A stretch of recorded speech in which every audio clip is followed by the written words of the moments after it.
Bitcoin Songsheet number 12. How science became a fiat hype machine. The never-ending projects fantasized about by scientists promise much without actually delivering anything. We've all heard the hype: nanotechnology, quantum computing, and cold fusion. They're supposed to come real soon and change everything. Tiny machines that build skyscrapers from dirt, computers with enough computing power for general AI, cold fusion that will give us limitless clean energy. They've been part of the public imagination for decades. These technologies have entered the public consciousness through popular magazine articles written by people that fancy themselves as scientists and engineers but are closer to second-rate sci-fi writers. The kind that think putting the word blockchain in a story makes them all hip and in the know. Their specialty is writing fanciful stories promoting some defunct economist's vision rather than saying anything realistic. Stories about the difficulty of achieving something won't get many clicks and require far more technical aptitude, so they write stories about how a breakthrough is imminent.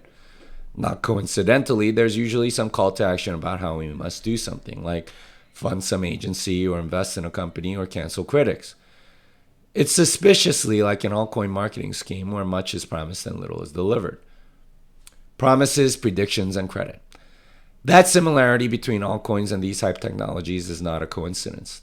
They both operate on the same principle: hype the hell out of something to get money and run away before people discover that the hype doesn't match the substance. They are promising something to get money now for a non-existent return. This should be familiar because this is how scams work: promise, never deliver, and make excuses. This pattern is endemic to the fiat monetary system, whether they realize their scamming is really immaterial. The result is that investors are parted from their money and have little to show for it. The reason scams thrive in a fiat system is because banks extend credit ex nihilo, and that created money has to go somewhere. The people that get access to the money first are what we call cantillionaires. Successful cantillionaires keep the money that they get access to, and they use their influence to make more money because, as we know, inflation will eat their money. This puts a lot of pressure on earning a return, and finding good investments becomes a full-time job. Even for full-time investors, it's impossible to learn all the technological and engineering realities, so they rely on popular writing to guide them. Many VCs pride themselves on knowledge of science fiction as if that's a great guide to the future. That's like thinking you know how to scout for great baseball players because you've watched a couple of baseball movies. The unfortunate result is a massive misallocation of capital, where money goes towards things that have hype. Because the nature of these projects are so uncertain and so long-term, they are never proven to be scams. After all, a sufficiently long-term project is indistinguishable from a scam. The breakthrough is always around the corner, and failure is blamed on setbacks and bad timing. Some of the worst allocation of capital, unsurprisingly, happens at universities. As I wrote about already, fiat education ends up allocating an insane amount of resources to rent-seeking. The sciences, even the hardest ones, are not spared. Living on past reputation. Science has a good reputation from past decades of huge accomplishments like air travel, the atomic bomb, and the microchip. Of course, these were all engineering feats, but never mind that. The reputation of science is sound among the public in the same way that Warren Buffett lives off of his investing acumen from 40 years ago. Yet if you look at what science has produced in the last 50 years, the accomplishments are incremental based on prior breakthroughs. For example, microchips more or less work the same way as they were in the 50s, just smaller, faster, and more efficient. Despite all the claims around quantum computing, no one has actually made a truly functional, error-corrected qubit. The breakthrough is completely theoretical, and no one has actually built anything that works. The hype around quantum is based partly on past reputation of science in completely different fields, and partly on deceitful claims put out by every lab that needs to justify its funding. Such justifications are necessary for obvious economic reasons. Without such claims, they would no longer receive any funding. As a result, a result of this field is a dead end would cut off all their funding, so everyone continues and plays pretend because they like rent-seeking. Science and Cantillon. Because scientific research is largely done in universities, it's no surprise that it's very inefficient. As a result, the level of inefficiency is way more than most people know. Not only are there large numbers of administrators and bureaucrats, but many of even the best scientists are engaged in rent seeking. They churn out papers in esoteric fields about topics that have no way of being disproved.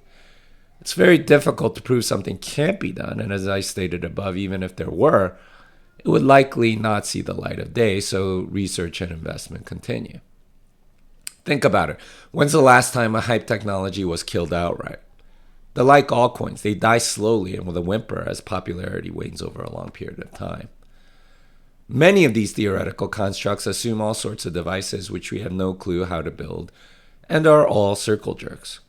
The papers enrich the paper writer and create no goods or services for humanity. The claim is always that such contributions will be useful in some future when the pesky engineers finally make the thing. This is indistinguishable from a waste of time given how improbable and impractical these theoretical constructs are. As a result, we have entire fields of study which are rent-seeking in universities. This is probably easier to believe in humanities, which are almost purely political rather than a proper study of anything. Sadly, even hard science fields are now less about exploring truth as it is political posturing. Fiat delusion. The delusion that the founders of these projects are under is that money can solve everything. They're like the proverbial guy with a hammer thinking everything is a nail. Not everything is solvable with money, particularly inventions. The fiat delusion is that you can add progress in any arbitrary direction by providing funding for it. This is like trying to make 2 plus 2 equal 5 or making people denounce their most cherished belief by throwing money at it. Some things are just not solvable with money. Don't believe me? Think about the Soviet Union, who wanted a weapon that could wipe out the West in one fell swoop. They directed a large percentage of their GDP towards research and couldn't come up with anything beyond what was already established. They got the atomic bomb and the hydrogen bomb and even got people into space. But these were all things that didn't require new, huge breakthroughs. Years before nanotech, quantum computing, and cold fusion, the Soviet Union was working on the same paradigm of funding driving inventions. They were trying to create the equivalent of a quantum computer or cold fusion machine and couldn't do it, even with very smart scientists. Inventions and breakthroughs don't work this way, and thank goodness, because if it did, we'd all be calling each other comrade and fear being sent to the gulag. Throwing money at a technology does not create truly novel engineering solutions. At best, money can scale something you already know how to do, but coming up with truly novel things is not a matter of money. It's a matter of genius. Unfortunately, the current state of science is way more similar to the communist system than we'd like to admit. We throw money at hype technologies hoping for a breakthrough, but the money goes to waste because it incentivizes rent-seeking. Somehow we are either eternally optimistic about imminent breakthroughs or blind to the many rent seekers. There are hundreds of physicists employed in string theory, for example, which is something that's not provable. And that's physics, a very hard science. Think about softer sciences and how much rent seeking there must be. The rent seeking frauds can keep claiming that they're just 20 years away and retire before they've been found out. In the meantime, they keep publishing papers that don't create anything of substance and advance theories that are likely untrue.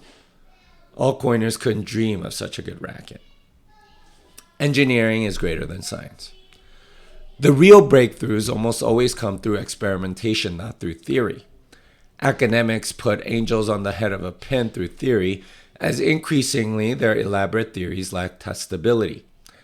There are no practical engineering outcomes from their theories, and they stay in their ivory towers collecting checks. Historically, some effect is first used by an engineer to make something work. Most of the time, the engineer does not understand why something works, just that it does. It's only after engineering proves itself that theory comes in to give a better understanding of why. The modern scientific industrial complex has it backwards and tries to create theory first. This has historically not been kind to the theoreticians when they meet engineering reality. Many people know that the Wright brothers invented the airplane. Most of them are not aware that these were bicycle mechanics that experimented a ton. They weren't academic eggheads. There were academic eggheads that got funding to test their theories of flight who failed spectacularly in making a flying machine. The Wright brothers took no funding and spent their own money experimenting. They were the ones successful in creating an airplane. Engineering is the fertile ground from which useful theories are made, not the other way around. Yet the final model of funding theory, which hopes to create the desired engineering outcome, continues. This is not because it works so well, but because there's a large rent-seeking class that wants to keep their positions in the Cantillon hierarchy.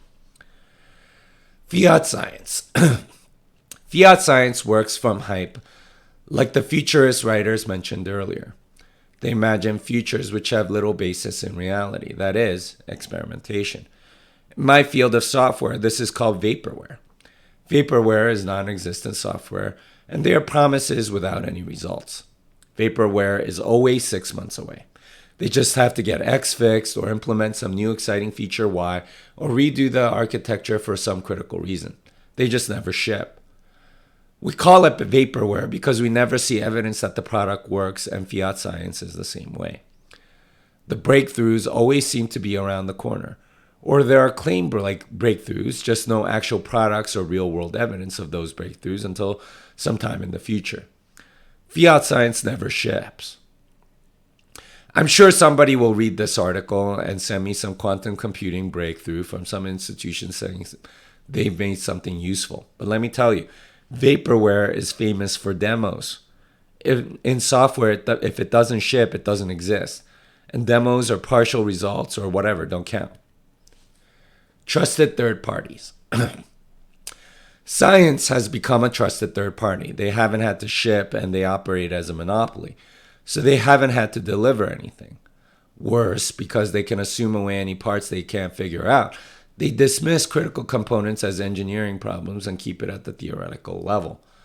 They can't let experiment get in the way of their rent-seeking theories. They can't experiment. Therefore, the theories go further and further away from reality, and we get what we have now. Fiat science is living on its reputation from 50 years ago. They've grown soft due to their rent-seeking, like a college professor with tenure. Debasement of reputation takes a very long time when it can be hidden so easily. Science is now politics. Given that science has become largely rent-seeking, it's no surprise then that its purpose has morphed. Instead of seeking truth, it's now serving the needs of those that pay them, the government. Science is now political. I only need to say the words climate change to trigger lots of people. Whatever side you're on, you cannot deny that science has been used as a weapon in that political battle. But it's not just climate change. It's also other promising technologies like stem cells. This was promised as a fruitful field for science that would change everything if only those religious conservatives would get out of the way. 15 years later, we can tell that embryonic stem cells didn't add much. It was used as a weapon to bash the more conservative people than an actual fruitful avenue of research. Much like fiat education and fiat healthcare, the results served the political ends rather than its stated intentions. Fiat science takes its lead from fiat economics, or Keynesianism. Keynesianism tried to rewrite laws of economics to justify whatever it is they wanted to do. Fiat science is doing the same, borrowing on the banked reputation of engineers who did experiments from the past 200 years. Beware of hype. Hype is a form of propaganda, and we should thus be very skeptical. Propaganda is the language of politics, not science. Much like Keynesian economics, hype is an attempt to distort reality for theft and authoritarian rule. Anything hyped is not so much science as it is wishful thinking at best. Hype is inversely proportional to relevance. This makes sense if something really was revolutionary. Hype would be necessary. People would profit from it, from using it, and crush competitors. The real sign that something is really revolutionary are the number of people in competing industries that are saying bad things about it. We can tell Bitcoin is revolutionary by the criticism of those from traditional finance, central banking, and altcoins that are saying bad things about it. We don't need a hype man to pump us up. In a fiat economy, the incumbents will say these bad things because they want protection for the current industry. Being outcompeted, they turn to rent seeking. Airlines, university, and banks are examples of incumbents with large regulatory moats which protect their rackets. Unfortunately, it's difficult to distinguish which things are revolutionary and which ones are real scams without knowing the details. But that's why we need to dig deeper and not rely on propaganda from tech writers. In the end, the only thing that should be the judge is reality itself, not authorities, trusted third parties, a majority people, or a majority of money. Don't tell me the theory. Ship. 10 things that fiat science will tell you soon. 1. Eating bugs is not only good for you, but also much better for the environment. 2. Owning things is psychologically harmful. 3. Russia or China or whatever enemy is making a nanotech weapon that will kill everyone instantly, so we must nuke them first. 4. Replacing your fully functioning arm with one made by a defense contractor is perfectly safe. 5. Quantum computing threats mean that you should give the government all your data so they can protect it. 6. We are quickly approaching peak air travel. 7. Climate change created a sea level rise in 2005 to sink Manhattan in a majority of multiverses. 8. Water is a pollutant. 9. A new theory of dark gravity explains the rotational velocity of certain types of galaxies. 10. A promising cure for everything using the kidneys of conservative Christians is on the horizon.